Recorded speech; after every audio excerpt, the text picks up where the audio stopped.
Hello, I'm Brian Hubbard. And I'm Lynne McTaggart. And we are What Doctors Don't Tell You. And welcome to the first vlogcast and podcast of 2020, which means we have to wish you, or should wish you, a very healthy and happy new year.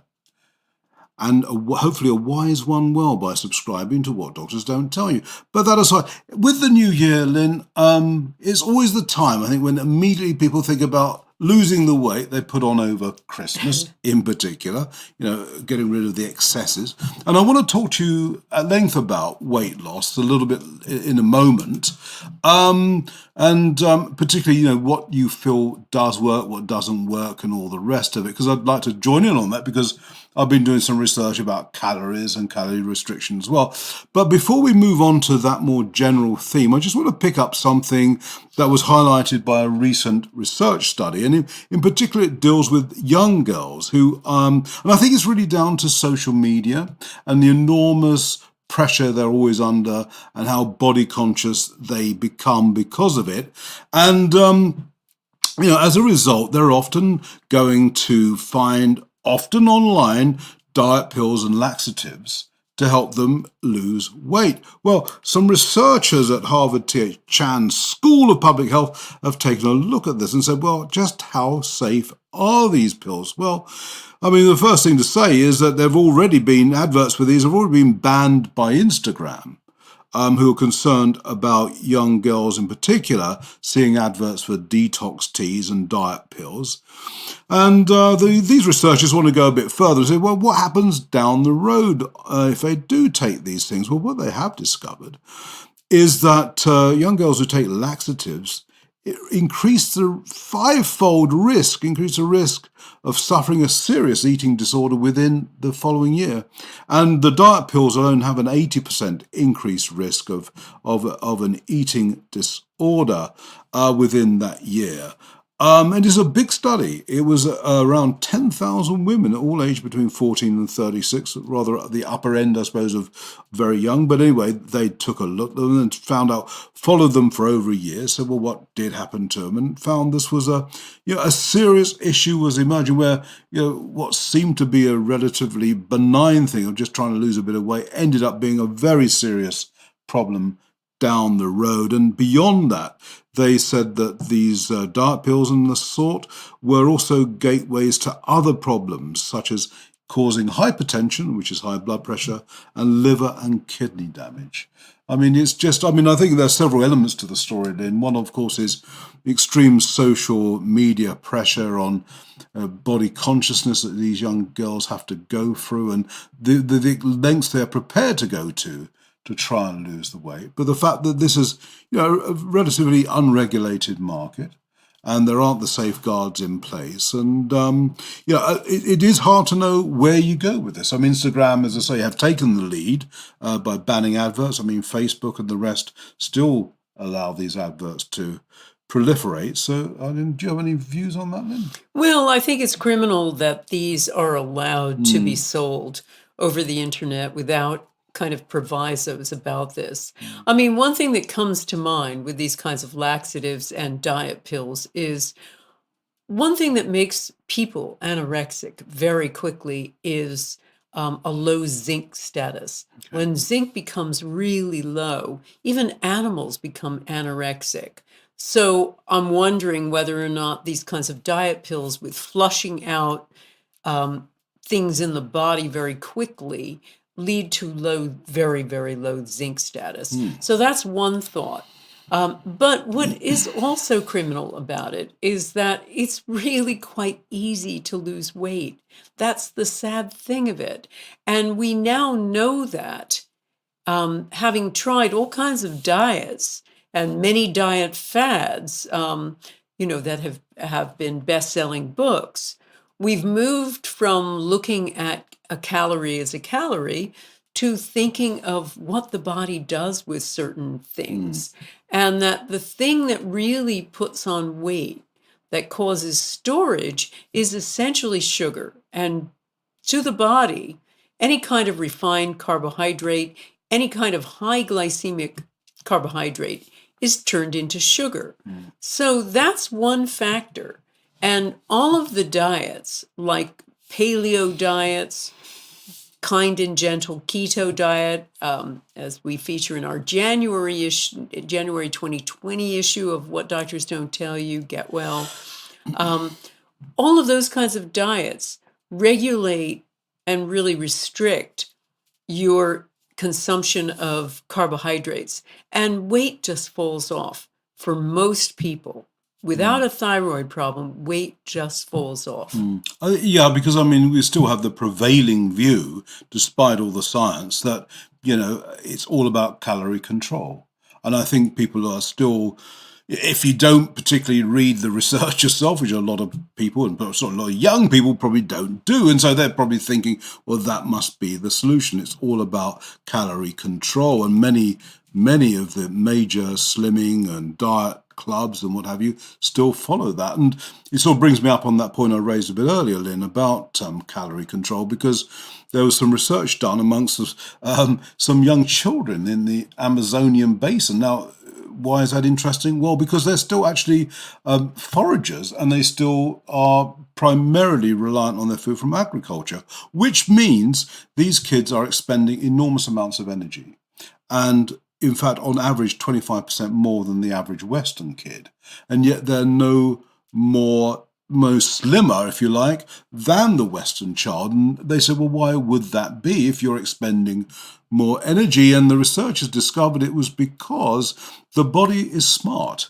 And it doesn't just do a straight line calorie burn. It preserves calories, and it uses them for other functions. And there's a point where you stop burning calories. And it doesn't matter how much exercise you do or other strenuous work, whatever it is, your body will stop burning calories. And the body will maintain and keep those calories for other vital functions, which I think is quite interesting. But I think beyond that is what you alluded to earlier, Lynn. I think it is also, and again, it's not really talked about a lot, but it is the quality of the food. And it was another myth from the calorie crowd, which was a calorie is a calorie. Well, clearly it is not. It's to do with the initial sort of root, if you like, of that calorie. Where did it come from?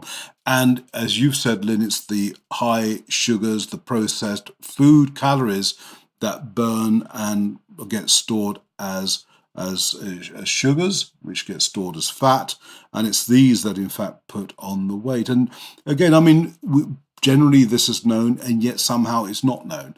And you still see people trying to sweat it out at the gym just to lose weight. And these researchers who looked at the calorie situation in the Amazon said, well, look, of course exercise is good for you, but it has remarkably little to do with losing weight. It has a lot to do with cardiovascular health, and it's very aerobic, and it's good for the muscles and the bones. All these things. Yes, exercise is really good, it's really important, but don't exercise just to lose weight. I mean, it's that great old adage, Lynn, you can't outrun a bad diet. I love that. Yeah, but it's Absolutely. true. Yeah, but it's true.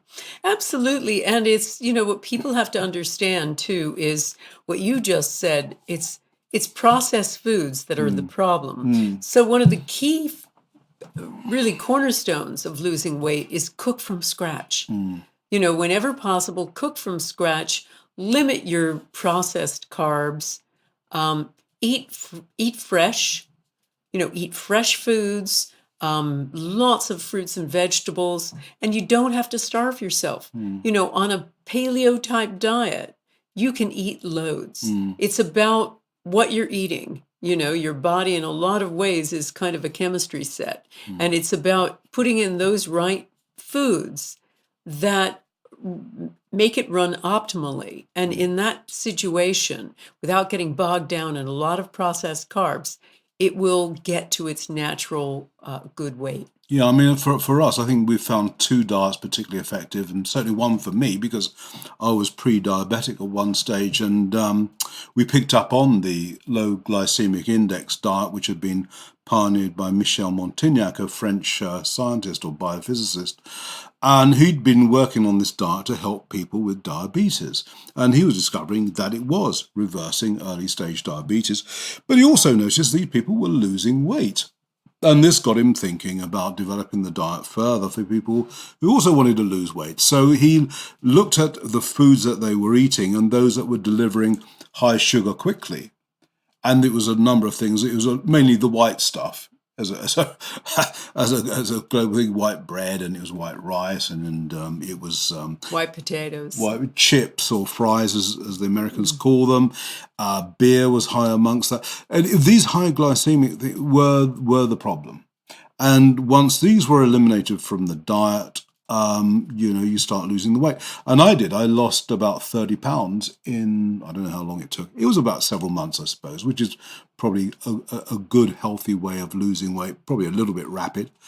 But that's what happened. And then beyond that, I know you've been tinkering, trying the paleo diet as well, Lynne, which you've also found to be extremely effective. Do you see the paleo as a long-term diet, though, or is it?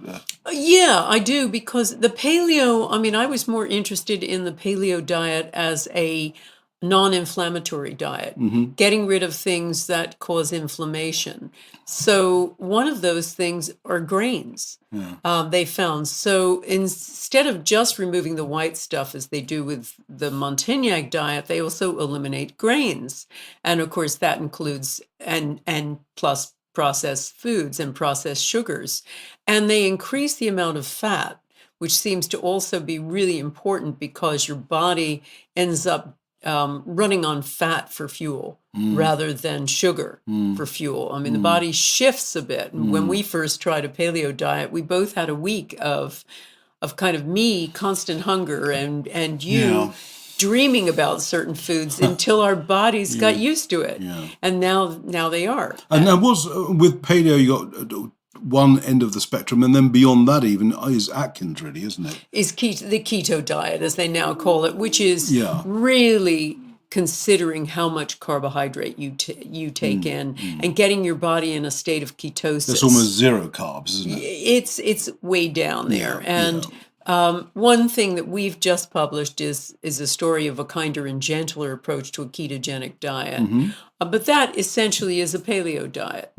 So there are other ways for people to do it, particularly people who are vegetarian or vegan.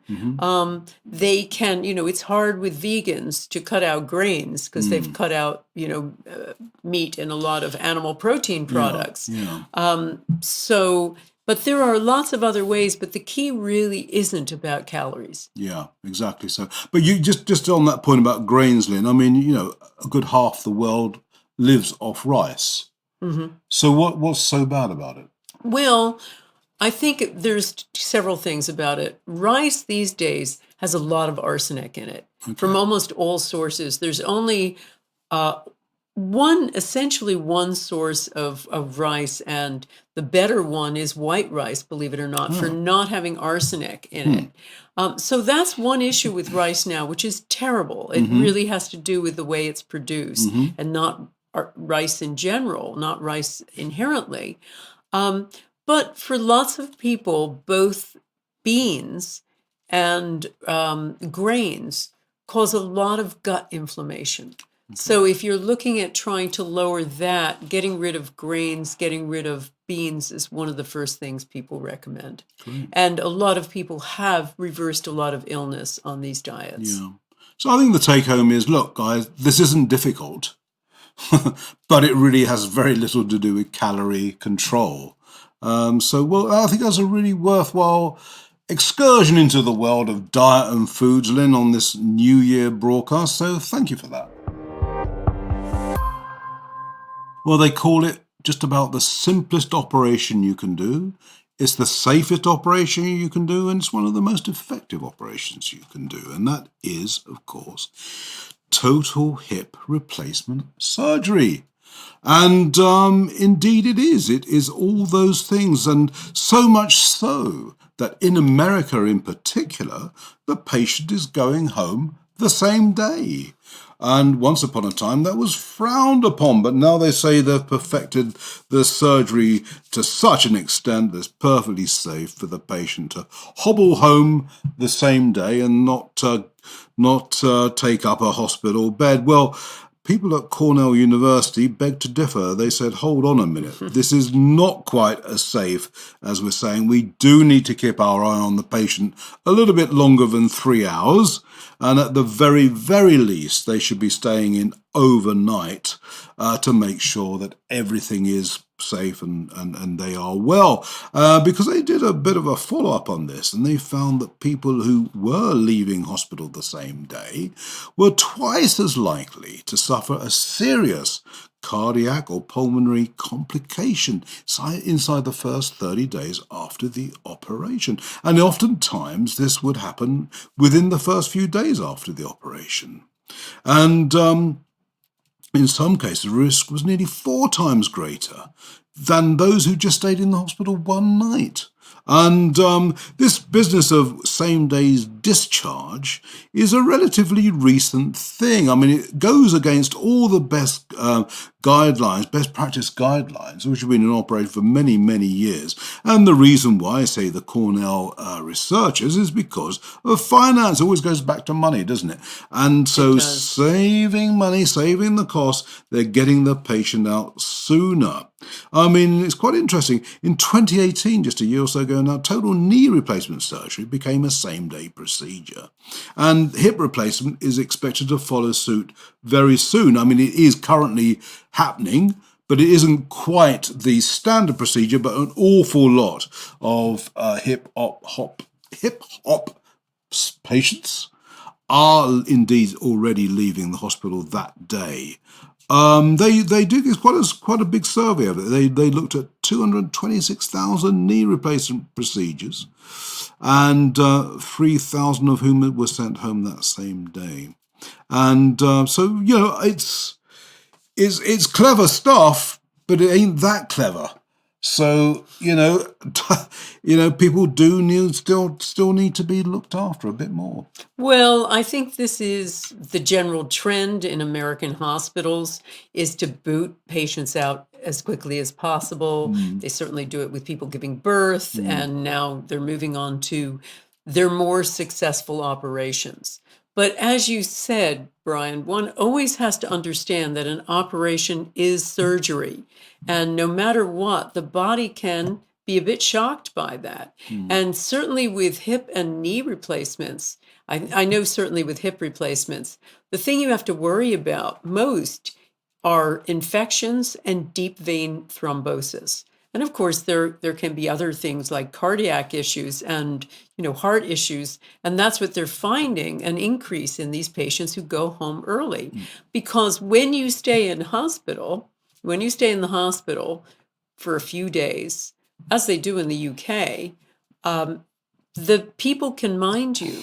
The physios get you up and walking right away, whether it's a knee or it's a hip up, and they can look after you and monitor what's going on. Make sure you're taking the medication. It's usually very low dose medication to avoid deep vein thrombosis. They make you wear those compression socks. All of those things are really important to watch. And if you do that, the risk is minimized. If you're home and you forget or you're groggy or whatever, I can see how that increases. Yeah, I mean, because there's the anesthetic as well, isn't there? It's not just the procedure. Is it always? I mean, I know something I've heard it isn't always total anesthetic. It can be localized, but I'm not sure. It's probably a spinal to numb the patient in a particular place, and then it could be light anesthetic because a lot of these operations are now considered, as you say,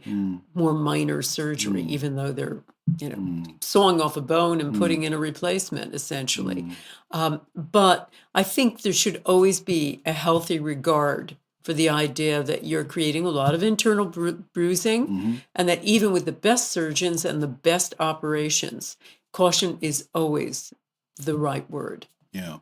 And I know, yes, of course, there's tremendous physiotherapy support for patients, but even so, to go home straight away with these false replacement things in you, and you don't really know how to function with them. I mean, I would think you'd sort of causing accidents that way as well. Absolutely. Yeah. I mean, and certainly I've heard with doctors, they with the ones that are really monitoring their patients, they want to make sure you can climb up and down stairs, whether Right. it's either kind of replacement. So I think if you're due to have one, it's really important to try to insist that you at least stay overnight. Yeah, that's good advice. Thanks, Lynne. Sunshine, something that we all need, and especially young people, but they're not really getting much of it. Why aren't they? Well, people that say, well, it's because of the video games and all the rest of it, computer games, and it's also because, I suppose, the sun protection safeguards in place in the West, which say we shouldn't be exposed to too much sunshine. And I want to talk to you in a minute about vitamin D, just how vital it is, because it is extremely vital. But doctors have become rather concerned of late about this because they've discovered that children are actually becoming malnourished. They have so little vitamin D naturally from sunshine that they are increasing supplementation for them. In fact, researchers have discovered that vitamin prescriptions have increased 25-fold, which is enormous. 25-fold in the last 10 years alone. And vitamin D deficiency is serious because it can cause seizures and rickets. And we need high levels to maintain healthy teeth, bones and muscles, as we all know. But I know, Lynne, you have more to say about vitamin D than that. But, it's become increasingly a worry, as I say, because kids are indoors more and more. They're not going out and playing, enjoying the sunshine, and even when they do, they get slathered with, sun protection creams, and they're just not getting the essential sunlight they need. And I always bring this up as a quick point because people are always flabbergasted by it, but the sun-safe policy in the West, in the Northern Hemisphere, which would include all of Europe and America and Canada, for example, is based upon sun exposure in Australia, where the sun is far, far stronger anyway. But for some bizarre reason, they've applied exactly the same measures on the sun we get here in the north, and saying you could only have 15 minutes of sunlight and all the rest of it. And this is what's happening. We're now developing a whole generation of young children who are D deficient. And, prescriptions on their own, I don't believe are going to cut it. I think we've got to go back out into the sun to get the most natural source possible. And tell us, Lynne, why is vitamin D so important? Well, one of the real interesting key pieces of research that we've just discovered, for what doctors don't tell you, is the link between vitamin D deficiency and autoimmune diseases. And so we know that this is not just a vitamin, it's a hormone that our bodies need. And as you say, usually produced because we're out there in the elements and we get sunshine for a good chunk of the year, even in little doses, even in the north. But as children become more and more indoor creatures who only have a little bit of time outdoors, or who even do their exercise indoors, they're just not seeing a lot of sunlight. And so their bodies can't produce it. Yeah. And as you say, everybody's become so averse to exposing the skin to sun. Yeah. That this is really the issue. And it's interesting, just to butt in, I mean, in the northern climes, the sun is hot enough, or strong enough rather, it's always hot, it is strong enough only for about 2 to 3 months of the year. The rest of the time, whilst it may be sunny, it's not doing anything for you. So what's really important is to make sure that in the summer months, kids are out there and are exposing their skin to it. Now, we've written many times about how to do this. You need to get out there in the morning sun before it's so hot that it could really burn you and damage your skin. But just get the skin a little bit red. And just exposing the skin before you put on all those sun creams, etc., before you put them on your children is really important. But you first have to get out there and stop playing the PC games to do that, don't you? But yeah, so I mean, it's. I think it's a real worry. I mean, because I think we've done reports about vitamin D deficiency, and the number of conditions that are linked to this go way beyond bone health and the rest. So, I mean, it seems to have an impact on so many other problems. I mean, tardiness and fatigue is another problem with it. So, yeah, I mean, it really is about getting out in the sun and enjoying life a bit, isn't it? You betcha. Thanks, Lynne. And finally, New Year, we've just been speaking about dieting, so let's talk a bit about booze. Now, I think booze is one of those subjects where I think there's probably a different piece of research comes out every day that contradicts the previous one. I don't think there's any uniformity in terms of what's safe, what's not. Should we drink at all? Can we drink 1 or 2 glasses a day? Should we binge drink and then not drink at all? Everyone seems to have, every one of those approaches seems to have its advocates. Well, yet another piece of research has just come out, which you can add to the pile and do with what you will, but they're saying that even if you drink every day, even if it's just a little bit, a glass or so every day, actually does increase your risk of cancer. In other words, you do need those days of rest when you're not boozing at all. But the risk is so tiny. And it makes you think, well, it's so tiny that you say, well, there could be so many other factors involved. They're saying you drink every day for 10 years, or 2 drinks a day for 5 years, raises the risk of any cancer by 5%. Now, 5% is tiny in these sorts of studies because there's so many other factors at play. But nonetheless, the University of Tokyo researchers are pretty sure that it is going to have a factor in terms of cancer risk. There was a big study, to be fair. Over 63,000 cancer patients were monitored, and their level of alcohol was also checked at the same time. They did find a direct link between those who were drinking every day and those who weren't, and they looked at other people who didn't have cancer and said, well, there you are. There's this risk. It's essentially it's this. It's a bottle of beer a day, a 6-ounce glass of wine, or 2 ounces of whiskey. You have that every day, and your cancer risk rises by 5%, or it doesn't. I mean, I don't know. What do you make of that, Lynne? I mean, 5% is not big, is it? Well, this is interesting. I mean, we get all kinds of alcohol warnings, and one of our writers and colleagues, Tony Edwards, wrote a very interesting book called The Good News About Booze. And he looked at it and all the research from every area. And he found that most of the ideas about the big, big dangers of moderate to mild drinking were completely wrong. Obviously, binge drinking, a problem. Obviously, lots of drinking leading to alcoholism and all kinds of damage to the body. But for the mild to moderate drinking, he couldn't find much besides benefit. So in this situation, even though they set out to look at cancer risk and found a slightly elevated risk, as you say, it's so tiny. It is, isn't it? Yeah. That you have to say, well, is this really a problem? Yeah. Mind you, for most people, it's January, it's dry January, they won't be drinking at all, of course. But whether you're having a drink or not, we wish you a very happy New Year, a very happy 2020. So I'm Bryan Hubbard, thank you for listening or watching, and we'll catch up with you again soon. And I'm Lynne McTaggart, and here's to your good health.